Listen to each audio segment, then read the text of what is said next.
Notre média accompagne tous ceux qui se préparent, qui vivent ou qui ont vécu la mobilité internationale. Déjà 2000 interviews disponibles sur françaisdanslemonde.fr. Je suis Gauthier Seyss et j'ai le plaisir de passer 10 minutes avec Ludivine Requena. On va parler de recrutement et de devenir expat dans le groupe Carrefour. 10 minutes. Le podcast des Français dans le monde. françaisdanslemonde.fr. Responsable de la mobilité internationale, ça veut tout dire au sein du groupe Carrefour. Bonjour Ludivine. Bonjour Gauthier, merci de m'accueillir. Je suis Content ravie. de te retrouver. On s'est rencontrés pour la première fois justement dans le cadre d'un événement mené par Expat Communication. Avec qui tu travailles ? Exactement. Je travaille beaucoup avec Expat Communication sur l'accompagnement de nos collaborateurs en mobilité internationale. Et on va revenir justement, quel est le profil idéal, quel est l'atout de vivre cette expérience. Mais avant, un mot sur toi. Tu es originaire de Paris, diplômé IGS, l'Institut de Gestion Sociale. Tu débutes ta carrière toujours très proche du sujet de l'international. Tu travailles où justement tu t'intéresses spécifiquement à ce sujet. Un et deux tuteurs même dans ce domaine chez General Motors. Tu sais pourquoi ce sujet de l'international t'a toujours passionné ? C'est une bonne question. Ma première réaction est de dire que c'est peut-être lié à mes origines. J'ai des origines par-delà la Méditerranée. Je pense que ça a créé une certaine ouverture d'esprit et puis une appétence depuis toute jeune pour l'étranger, pour ce qui est différent, pour les cultures différentes. Et aujourd'hui, toi qui travailles avec des expats du groupe qui partent aux quatre coins du monde, t'as pas envie de prendre tes clics et tes claques et de partir quelque part ? Mais complètement.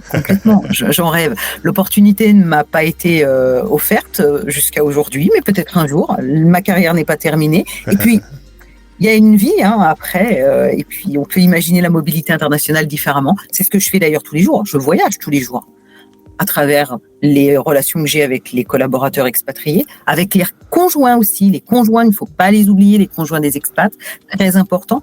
Et puis avec mes collègues qui sont partout dans le monde. Entre toi et moi, je peux t'envoyer où tu veux. T'irais où ? Quelle serait ta ville retenue ? Mais c'est un choix. Moi, je sais. Extrêmement difficile. Mon pays de cœur, c'est le Sénégal. Donc, évidemment, je pense qu'on me proposerait le Sénégal demain. Je pars même sans valise, juste avec mon passeport en poche. L'Algérie, c'est une expérience que j'aimerais vivre aussi. Mais il y en a d'autres. Les États-Unis, le Mexique, j'aimerais découvrir tout.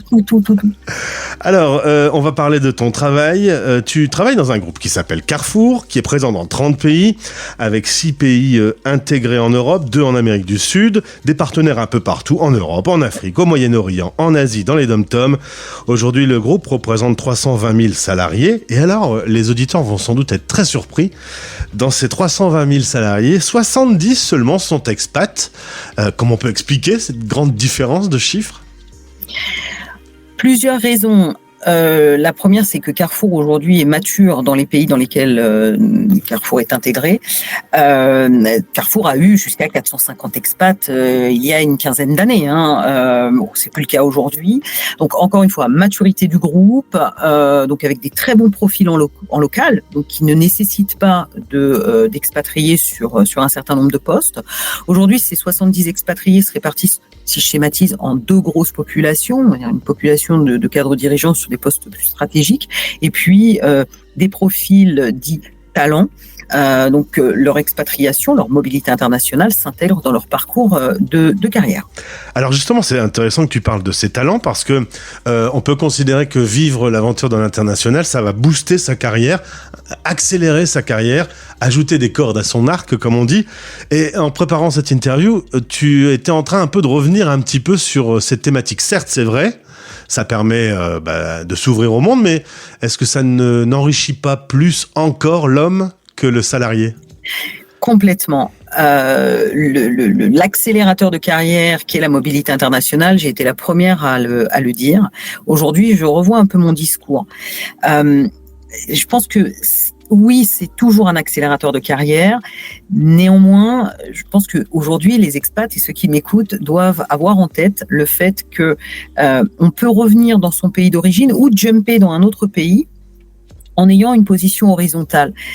crois que, encore une fois, on l'a vu, je recite le baromètre Expat Communication de 2023, on a vu que le critère carrière, donc la décision d'une mobilité internationale, effectivement motivé par la carrière, ça c'est toujours le cas, par le package, donc les aspects plus financiers, oui c'est toujours le cas, mais vient évidemment très en force et ressort très fortement le fait que la mobilité internationale va au-delà de ça. C'est un enrichissement personnel, c'est un enrichissement familial. Les expatriés aujourd'hui ont envie de vivre d'abord cette expatriation, cette expérience de vie, cette aventure, et de la faire vivre à leur famille, le cas échéant. Donc c'est au-delà du simple aspect CNB, j'ai envie de dire, simple rémunération.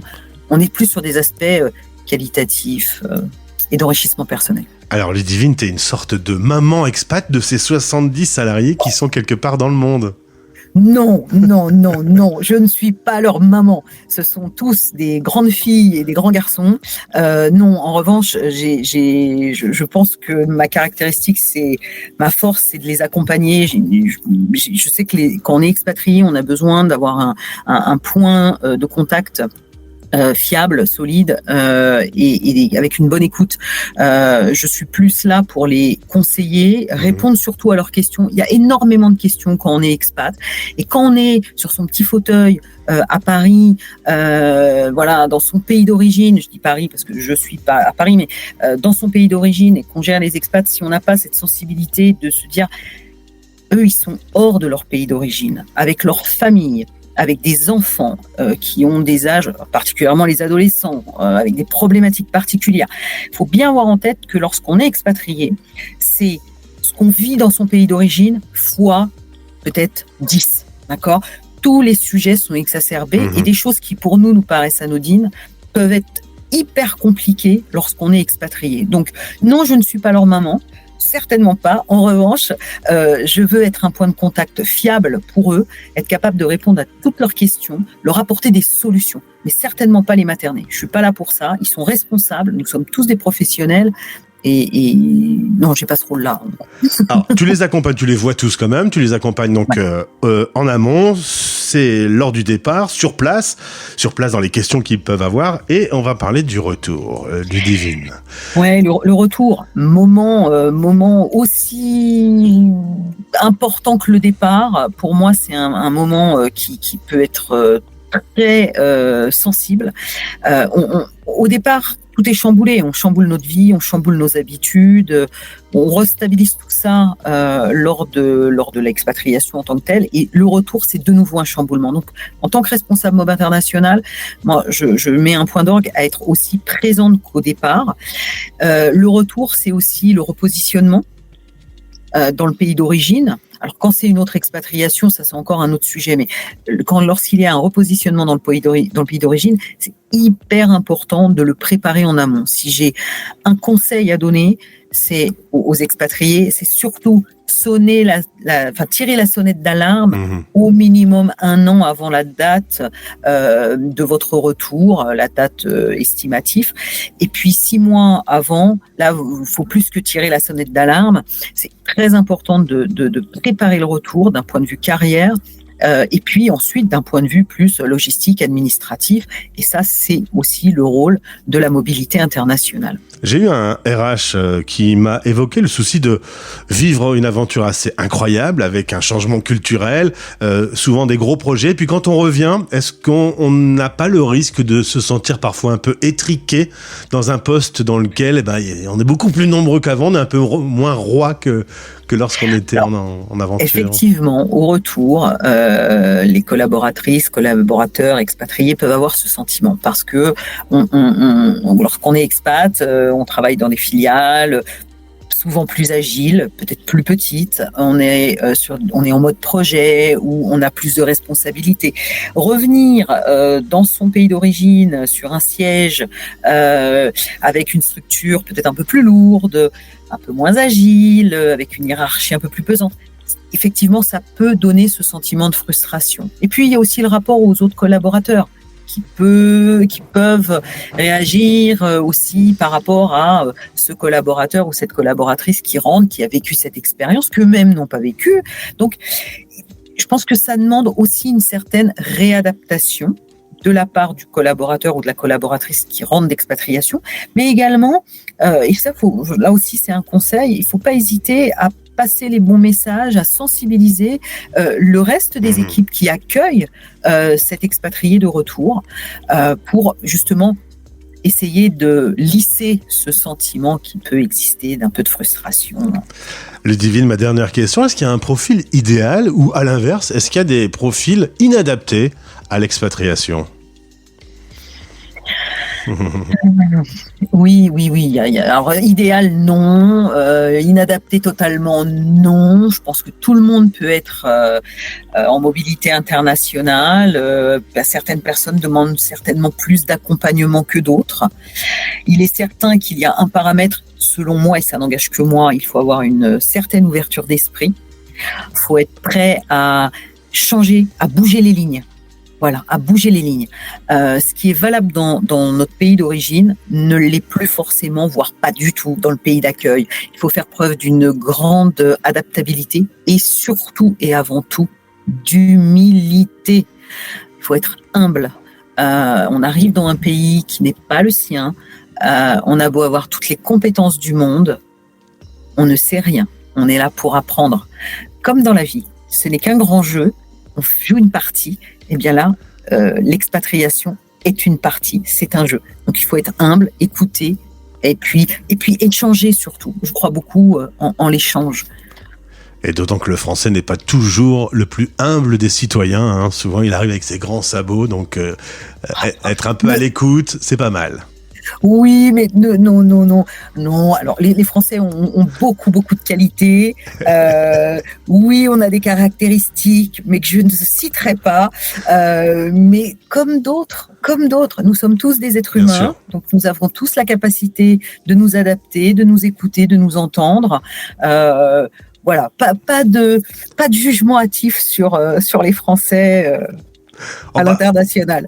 On en a parlé déjà tous les deux. On a aussi quand même, pour les Français de France, beaucoup de clichés sur ce qu'est un expat. Oui. Toi qui en envoies dans le monde entier, un repas de famille, tu dois bien avoir quelqu'un à table qui dit « Ah voilà, il part pour les impôts. » Il y a tous ces clichés qui ne sont pas du tout éradiqués aujourd'hui. Complètement, mais ça pourrait faire l'objet d'un podcast complet. Je suis bien d'accord.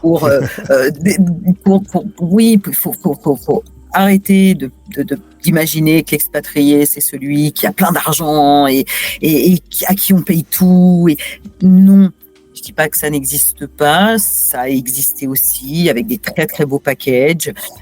Ok, mais ça c'est que l'aspect financier. Moi, j'invite tous ceux qui critiquent et qui ont des jugements hâtifs de ce type de prendre leur valise et d'aller vivre l'expatriation, parce que c'est pas si simple, parce que je pense à certains pays dans lesquels on ouvre le robinet le matin, il n'y a pas d'eau, il faut être hyper agile et résilient pour se dire c'est pas grave. Il y a d'autres choses plus importantes, ou des pays malheureusement dans lesquels il y a des conflits et ça peut être dangereux, il y a un niveau d'insécurité important.